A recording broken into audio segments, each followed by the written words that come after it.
అందరికీ నమస్కారం. రంజాన్ ఇఫ్తార్కి జగన్మోహన్ రెడ్డి గారిని ఇన్వైట్ చేస్తే రాలేదట. అయితే ఇప్పుడు కాస్త అక్కడ ఉండే అభిమానులు అసహనం వ్యక్తం చేస్తున్నట్టు కూడా తెలుస్తోంది. సో దీని అప్డేట్స్ తెలుసుకుందాం. ప్రస్తుతం మనతోటి జర్నలిస్ట్ జగదేవ్ గారు ఉన్నారు. వెల్కమ్ చెప్దాం. Hello sir. నమస్కారం సార్. సార్, ఇప్పుడు జగన్మోహన్ రెడ్డి గారు రాకపోవడానికి కారణాలు ఏమనుకోవచ్చు? అండ్ అట్లానే వీళ్ళు ఇక్కడ హట్ అవ్వడం న్యాయమే అంటారా? కుదరకపోగా ఇఫ్తార్ విందుకు జగన్మోహన్ రెడ్డి గారు రాకపోవడం కాదు, ముస్లిం సోదరులకు రంజాన్ మాసంలో ప్రతి రాజకీయ పార్టీ కానీ ప్రభుత్వాలు ఇఫ్తార్ విందు ఇస్తాయి వాళ్ళ స్థాయికి తగ్గట్టుగా. ఆ పేటలోనో ఆ ఏరియాలోనో అక్కడ సిటీలో ఎక్కడైతే అక్కడ. సో వైకాపా ఈసారి ఇఫ్తార్ విందు అనౌన్స్ చేసింది. జగన్మోహన్ రెడ్డి గారు దానికి అతిథిగా వస్తున్నారు, మిమ్మల్ని అందరినీ ముస్లిం సోదరులు కలిసే విధంగా ఆయన ప్లాన్ చేశారు అని చెప్పి ప్లాన్ చేశారట. ఇప్పుడు ఫ్రైడే ఎప్పుడు అనుకున్నారంట, మరి ఫ్రైడే అంటే కొంచెం పవిత్రంగా ఫీల్ అవుతారు కాబట్టి. కాకపోతే ఇప్పుడు ఆయన బెంగళూరు ప్యాలెస్లో బిజీగా రహస్య సమావేశాలు, భేటీలు అనేవో వార్తలు వస్తున్నాయి కదా, ఆయన ఇక్కడికి ఉండట్లేదు అని. ఈ నేపథ్యంలో అది క్యాన్సిల్ చేశారంట.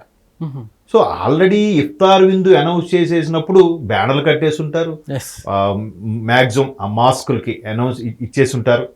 వాళ్ళకి మెయిన్ లీడర్స్ ఉంటారు కదా, మైనారిటీ లీడర్స్, జిల్లాకు ఒకరు ఉంటారు కదా, నియోజకవర్గం వాళ్ళకి ఇన్ఫామ్లు మెసేజ్లు వెళ్ళిపోయాయంట. వెళ్ళిపోయిన నేపథ్యంలో పలానా రోజు వస్తారు, ఇప్పుడు మీకు చెప్పాం అనుకోండి, మీకు సంబంధించిన వాళ్ళందరూ మొబిలైజ్ చేసుకుని తీసుకొస్తారు. ఒక 100 మందికి చెప్తే 1000 మంది అని అవుతారు. జగన్మోహన్ రెడ్డి గారు ఇఫ్తార్ విందు ఇస్తున్నారట, సరే వెళ్దాం మనం అంటే.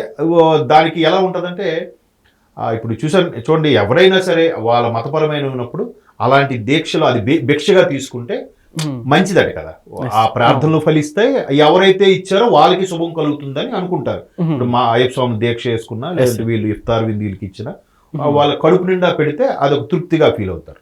సో అలాగా వైకాపా వాళ్ళే ప్లాన్ చేశారు. ప్లాన్ చేసి ఇప్పుడు లాస్ట్ మినిట్ లో రావట్లేదంటే మైనారిటీ నాయకులకి ఎలా ఉంటది, ఒకసారి పిలిచేసి లేదమ్మా క్యాన్సిల్ అంటే ఎంత డిసప్పాయింట్ అవుతాడు. సో అరేంజ్ ముందు పిలుపు లేదనుకోండి, ఏం లేదు సరే ఎప్పుడు అవుతుందట అంటే అది వేరు. అన్నీ రెడీ అయిపోయి వచ్చేద్దాం అనుకున్న టైంకి లేదమ్మా క్యాన్సిల్ అయింది, పోస్ట్ పోన్ అయిందంటే ఇదేంటిది. వాళ్ళు దీనికోసం వేరే ప్రోగ్రామ్ ఆపుకొని ఉంటారు, వాళ్ళు ఇంకెక్కడికో వెళ్ళాల్సింది కూడా పోస్ట్ పోన్ చేసుకుని ఉంటారు. సో ఇదేంటిది, పైగా గవర్నమెంట్లో ఉన్నప్పుడు ఇలా చేస్తే సరే, ముఖ్యమంత్రి బిజీగా ఉన్నారు, ఇంకో దగ్గరికి వెళ్ళారు, ఇంకో దగ్గర అనుకోవడం. ప్రతిపక్ష హోదా కూడా లేని ఒక ఎమ్మెల్యే ఇప్పుడు ఆయన ఇలాంటి టైంలో అలా చేయడం ఎంతవరకు కరెక్ట్? మరికొద్దిగా డిసప్పాయింట్మెంట్ పెరిగి వ్యతిరేకత పెరుగుతుంది కదా. అంటే ఎవడిస్తాడా సలహాలు నిజంగా వాళ్ళకి వైకాపాలో, నాకు అర్థం కాదు. కానీ ఇప్పుడు మొన్న విజయవాడ ఇష్యూ చూసుకోండి, విజయవాడ ఇష్యూ అయినప్పుడు ఏమైంది, గవర్నమెంట్ వెంటనే చంద్రబాబు నాయుడు గారు అంత జోరు వాన్లో కూడా ఆయన వెళ్ళిపోయాడు జనాలు. ఈయన అంతా అయిపోయి సద్దుమణిగిపోయి బురదంతా వెళ్ళిపోయిన తర్వాత అప్పుడు వచ్చి ప్రభుత్వం సరిగ్గా చేయట్లేదు అంటే ఎవడు వింటాడు అనమాట. ఎప్పుడైనా సరే గవర్నమెంట్ ఉన్నోడు ఇంకా లేట్ చేసినా నాది కదా గవర్నమెంట్, యంత్రాంగం ఏదో లేట్ అయింది చెప్పచ్చు. ప్రతిపక్ష హోదా కూడా లేని ఒక ఎమ్మెల్యే వచ్చి హడావిడి చేస్తారంటే ఎవడు ఒప్పుకుంటాడు? అంత అయిపోయింది ఇప్పుడు వచ్చాడేంట్రా అన్నట్టుగా ఉంటుందా ఉండదా? సో అలాంటి పరిస్థితులు మళ్ళీ ఇప్పుడు రిపీట్ అయ్యాయి. ఇప్పుడు గవర్నమెంట్ లేదు కాబట్టి ఇప్పుడే మరి కొద్దిగా ఎదురెళ్ళి అయ్యా ప్రతి ఏరియాలో ప్రతి జిల్లా కోటి ఇఫ్తార్ విందు అరేంజ్ చేసి, ఎందుకంటే వాళ్ళకి ఇది పవిత్ర మాసం. ఈ టైంలో వాళ్ళందరూ అంటే ప్రార్థనలు ప్లెజెంట్గా, అంటే మైండ్ కూడా పీస్ఫుల్గా ఉంచుకొని ఆ కాన్సెప్ట్లో ఉంటారు. వాళ్ళకి అలా ఇచ్చినప్పుడు బాగానే అరేంజ్ చేస్తారా అని ఫీలింగ్ ఉండాలి. గవర్నమెంట్ కానీ వీళ్ళే ఇచ్చారా అన్నట్టుగా. ఇంకా గవర్నమెంట్ ఒప్పక చేస్తుంది కానీ వీళ్ళు చేయట్లేదంటే ఎలా ఉంటుంది? ఆ కోటి సంతకాల సేకరణ కూడా ఈయన లాస్ట్ వచ్చాడు తప్ప ముందు ఎక్కడ రాలే. ప్రతిదీ కూడా అదటి దాన్ని ఏమంటారు, వెన్నుపోటు తినమంట, మీరు వెళ్ళి చేసేయండి నేను వెనకుంటాను అంటాడు. ఈయన రాడు, నాయకుడు ముందు నిలబడాలి. ఇప్పుడు మరొకటి ఏంటంటే, ఈ లిక్కర్ స్కాము ఇవన్నీ కూడా ట్రాన్స్పరెంట్గా ఎంత స్కామ్ జరిగింది అన్నట్టుగా క్లియర్ కట్గా తెలిసిపోయేసరికి ఇప్పుడు దాని నుంచి తప్పించుకోవడం ఎలా అనే దాని మీద మంత్రాలు జరుపుతున్నారు అన్నట్టుగా చర్చలు జరుగుతున్నాయి అన్నట్టుగా వార్తలు వినిపిస్తున్నాయి. ఎందుకంటే నేను చెప్పిందే కాదు, సీనియర్ మోస్ట్ లాయర్లు కానీ, చీఫ్ సెక్రటరీగా రిటైర్ అయిన వాళ్ళు కానీ కూడా ఏం చెప్తున్నారు, అది అంత క్లియర్గా లిక్కర్ స్కామ్ది యూపీఐ క్యూఆర్ ఏమీ లేకుండా ఓన్లీ క్యాష్ అండ్ క్యారీ చేశారు. అది చాలా ఇబ్బంది, ఆయన మెడకు చుట్టుకుంటుంది. ఇది చాలదన్నట్టు ఇప్పటికే 13 ఏళ్ళుగా ఆయన బెయిల్ మీద ఉన్నాడు మనీ లాండరింగ్ వ్యవహారంలో. సిబిఐ కానీ, ఎన్ఫోర్స్మెంట్ డైరెక్టరేట్ కానీ వాటి మీద ఇంక వాయిదాలు ఇప్పటికీ నెలకో 6 నెలలకు ఒకసారి హైదరాబాద్ వచ్చి కనిపిస్తున్నాడుగా, మొన్న కూడా వచ్చాడుగా. మరి ఇవిలా ఉంటుంది చాలదన్నట్టు మళ్ళీ ఇప్పుడు లిక్కర్ స్కాము, మళ్ళీ కల్తీ నెయ్యి, ఇవన్నీ అంటే ఆయన ఇంకెప్పుడు ఒకవేళ బిగుసుకుంటే, ఆయన ఒకవేళ అరెస్ట్ అయితే ఎప్పుడు బయటకు వస్తారు? ఎస్. సో ఆ భయంతో ఆయన మంతనాలు జరిపి ఏం చేద్దాం, ఎక్కడైతే మళ్ళీ చుట్టూ కెమెరాలు ఉంటాయి.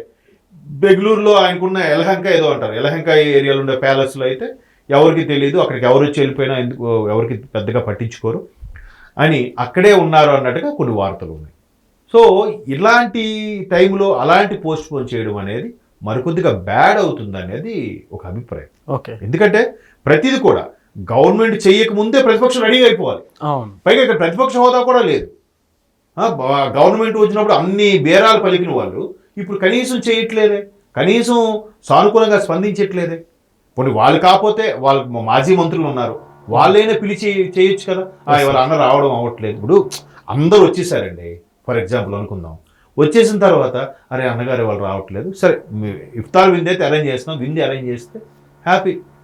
రాలేదు లేదంటే జస్ట్ ఒక వీడియో కాల్ అని చూపించేసి రాలేకపోయాను ఏమనుకోవద్దు అని చెప్పి పెట్టేస్తే. ఇప్పుడు చూసారా, ఏదో రజనీకాంత్ గారు ఆడియో ఫంక్షన్కి ఆయన రాలేకపోయాడంట, ఎక్కడో ఉన్నాడంట, ఒక వీడియో చేసి రిలీజ్ చేశాడు ఆ ఆడియో ఫంక్షన్కి. సో అట్లాగా ఇఫ్తార్ విందు ఇచ్చేసి ఆయన ఒక వీడియో పెట్టేస్తే అయిపోద్ది కదా. ఇట్లా చిన్న లాజిక్లు కూడా ఎందుకు మిస్ అవుతారు? పని డబ్బు కొదవ వాళ్ళకి వేల కోట్ల స్కాములువే బోల్డ్ ఉన్నాయి. వీటిలో 1% కేటాయిస్తే అంతమంది ముస్లిం సోదరుల్ని సాటిస్ఫై చేయొచ్చు, అంతే కదా. సో ఇట్లాంటివి కూడా వెనకబడిపోవడము, ఉన్న కొద్దిమంది కార్యకర్తలు తిట్టుకుంటున్నారు బయటికి అడపైనా, అనవ చేస్తారు ఏమీ చేయర్రా బాబు. ఇప్పుడు వాడికి ఎలా ఉంటుంది, ఊర్లో వాడు ఒక సర్పంచో వాడికి జడ్పీటీసీ ఎంపీటీసీ కార్యకర్త అయ్యారు అనుకోండి, ఓ మీ పార్టీ పిలిచారు, పెద్ద ఏదో మీ జగన్ చేస్తాడన్నారా, ఏది కనీసం మీ అన్న రాకపోతే మాకు ఇఫ్తార్ విందే ఇవ్వచ్చు కదా అని అడుగుతారు అడగదా. ఊర్లో సరదాగా పంచులు వేస్తుంటారు, పెద్ద కబుర్లు చెప్పారా, కనీసం ఒక ఇఫ్తార్ విందు ఇవ్వడానికి కూడా మీకు గతి లేదు కానీ పెద్ద బిల్డప్ రా అని అనేస్తారు. సో అలాగ అన్నప్పుడు ఆ కార్యకర్త మనసు చివుక్కుమంటారు. ఉన్న కొద్దిమంది కార్యకర్తలు కూడా వేస్ట్, ఇక్కడ అన్నీ అనుకుంటారు కానీ ఏది సీరియస్నెస్ ఉంది కార్యకర్తకి పట్టించుకోవట్లేదు. ఆయన ఏమన్నాడు ఓడిపోయిన తర్వాత, ఇకసారి నా జీవితం కార్యకర్తకే అంకితం అన్నాడు. మరి కింద స్థాయిలో ఉన్న కార్యకర్త ఇలాంటి సూటిపోటు మాటలతో ఇబ్బంది పడితే ఆ బాధ ఎవరు తీసుకుంటాడు? సో అందుకే కార్యకర్తలు కూడా మెల్లమెల్లగా సైడ్ అయిపోతున్నారు. మెల్లమెల్లగా అక్కడ ఉండే స్థానికంగా ఉండే వైకాపాకు సపోర్ట్ చేసే నాయకులకు కూడా రిక్వెస్ట్ చేసి అన్న వద్దన్న టీడీపీకో జనసేనకో షిఫ్ట్ అయిపోన్నా అంటున్నారంట. ఓకే, ఇదిగా పరిస్థితులు. అక్కడ ఎవరు బాలినేని గారు కానీ అలాగే షర్మిలమ్మ గారు కానీ, అంటే కుటుంబ రిలేషన్లో ఉన్న వాళ్ళు బయటికి వెళ్ళిపోతుంటే, విజయసాయి రెడ్డి లాంటి వాళ్ళు బయటికి వెళ్ళిపోతుంటే కార్యకర్తలు ఎక్కడ ఉంటారండి ఇట్లాంటి నిర్ణయాలు తీసుకోవడం వల్ల. సో అది మైనార్టీ వాళ్ళకి ఈ మంత్లో అలా డిసప్పాయింట్ చేస్తే అది మరీ తప్పు. నువ్వు ఏక పిలవద్దు పెట్టద్దు పక్కన పెట్టు, పిలిచి ప్రోగ్రామ్ క్యాన్సిల్ అంటే అది చాలా ఇబ్బందికర పరిస్థితి. Okay sir, thank you.